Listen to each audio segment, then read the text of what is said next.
attiecīgi, pa cik mēs ikdienā pārdodam meža īpašums, tad ļoti daudz, principā, es pat teiktu, lielākajā pusē meža īpašumu ir šī te problēma ar 20, 30 gadus vecām audzēm, kuras nav bijušas nekad koptas.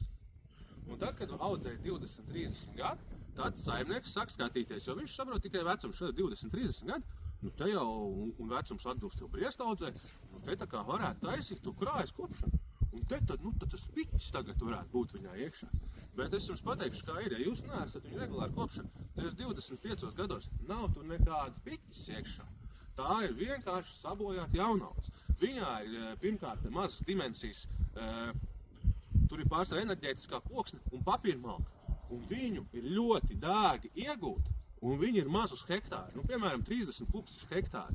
Jūs iedomājaties, ka hektārā kaut kādā trakumā, kur ir jāizzāģē šitādi kociņi ārā 30 kubi, un vēl 3 reizes vairāk šitādi ir vienkārši jānozāģē un jānoliek zemē, tur nav nekādas naudas liels no tā nesanāk.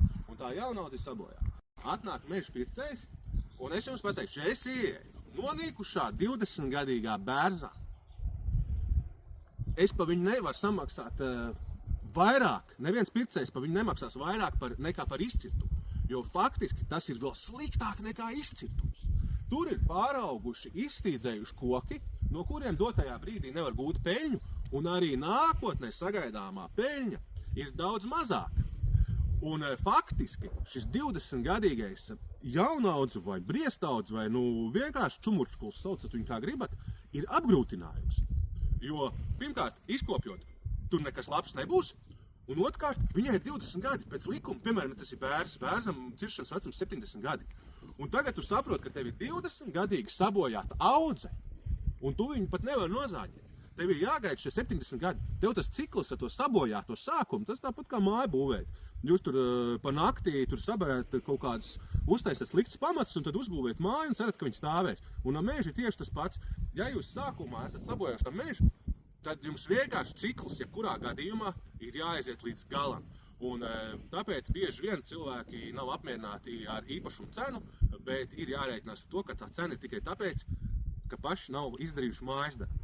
Bišķiņ citādāk, varbūt labāks stāsts ir, ja tas ir alksnis, tad tas ir veiksmes stāsts, tad tu zini, ja tev alksnis ir kaut gan alksni tagad nav sabojāt. Bet, jebkurā gadījumā, ja tur nav kaut kas labi, viss ir slikti, alksnim nav ciršanas vecums, to mēs uzreiz notīram pa tīro, un arī nekāda lielā nauda jau tur nebūs. 20 gados tur būs 200 kubikmetri, piemēram, šķeldas vai kaut kādas malkas, 200 kubikmetri, ja? Šķeldas uz hektāru, piemēram, noknieps pārdos, tur līdz 1000 eiro tu varbūt dabūs. Tad, principā, alksnim tā cena būtu izcirtuma cena plus kaut kāds 1000. Bet tas ir veiksmes stāsts, tu viņu notīri pa tīro un var sākt ciklu no jauna.